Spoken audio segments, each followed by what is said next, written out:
Hi everyone, আমার শেষ থেকে শুরু চ্যানেলের সকল সদস্যকে জানাই স্বাগত।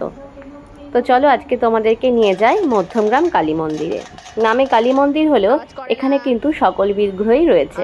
তো তোমরা দেখতেই পাচ্ছ, প্রথমেই ঢুকে ডান দিকে রয়েছে রাধা মাধবের বিগ্রহ। এখানে কৃষ্ণ কথা চলছিল, তো সকলে মনোযোগ দিয়ে শুনছিল সেটা। আর আমার স্টেয়ার হাতে যে ডুগডুগিটা ছিল সেটা বারবার বাজাচ্ছিল, তাই ওনারা হয়তো একটু ডিস্টার্ব ফিল করছিল। আমি স্টেয়ানকে বললাম, তুমি বাড়ি গিয়ে এটা বাজিও বাবা। দেখো, কথা বলতে বলতে আমরা চলে এলাম বাদিকে মন্দিরটিতে। দেখো, প্রথমে সিঁড়ি দিয়ে উঠে কি সুন্দর করে সাজানো। এটি হচ্ছে গণেশ মন্দির। তো দেখো, গণেশের দুটি মূর্তি রয়েছে, তোমরা দেখতেই পাচ্ছ। বড় মূর্তিটির নিচে একটা ছোট্ট কোষ্ঠী পাথরের মূর্তি রয়েছে।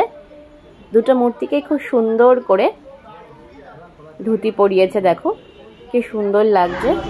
এখানে পূজারী সমস্ত কিছু গুছিয়ে নিচ্ছেন। এখানে সব মন্দিরে খুব সিস্টেম ওয়াইজ পুজো হয়। তো দেখো, কালী মন্দিরের পাশে রয়েছে শিব মন্দির। এখানেও ওই দিদি সমস্ত কিছু গুছিয়ে পরিষ্কার পরিচ্ছন্ন করে দিচ্ছেন। আর বাইরে পূজারী বসে রয়েছেন অপেক্ষায়। যখন ওই মেন মন্দিরটি, যেটা তোমাদের প্রথমে দেখালাম, রাধা গোবিন্দ মন্দিরে কৃষ্ণ শ্রবণ করছেন সকলে, দেখেছো। সেখানে যখন কৃষ্ণ কথা শেষ হবে তখন এই সব মন্দিরগুলোতে পুজো আরম্ভ হবে। আর এটা হচ্ছে রামকৃষ্ণের উপাসনা গৃহ। এখানে চলছে সন্ধ্যাকালীন প্রার্থনা। এই মন্দিরে কিন্তু আবার দেখো বেঞ্চের ব্যবস্থা আছে। এখানে অনেক বয়স্ক লোকেরা বসে আছেন। তারা তো মাটিতে বসতে হয়তো অসুবিধা হয় হাঁটুর জন্য, সে কারণে এইভাবে উঁচুতে বসার ব্যবস্থা আছে। সকলেই এই সময় সন্ধ্যার প্রার্থনা করছে। রামকৃষ্ণের পাশেই এক পাশে সারদা আর এক পাশে স্বামী বিবেকানন্দের ফটো ছিল।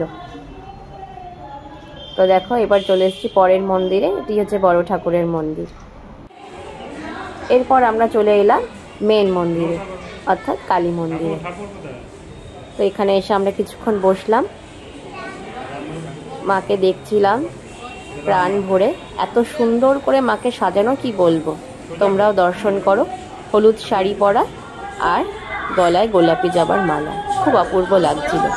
তোমাদের কেমন লাগছে অবশ্যই কিন্তু জানাবে। তোমরা অনেকে আমার ব্লগ দেখো কিন্তু কমেন্ট করো না। প্লিজ একটু কমেন্ট করো, তাহলে আমারও ভালো লাগবে, আমিও আরও উৎসাহ পাবো। তো চলো, আজকের মতো এই পর্যন্ত। দেখা হচ্ছে পরের ব্লগে।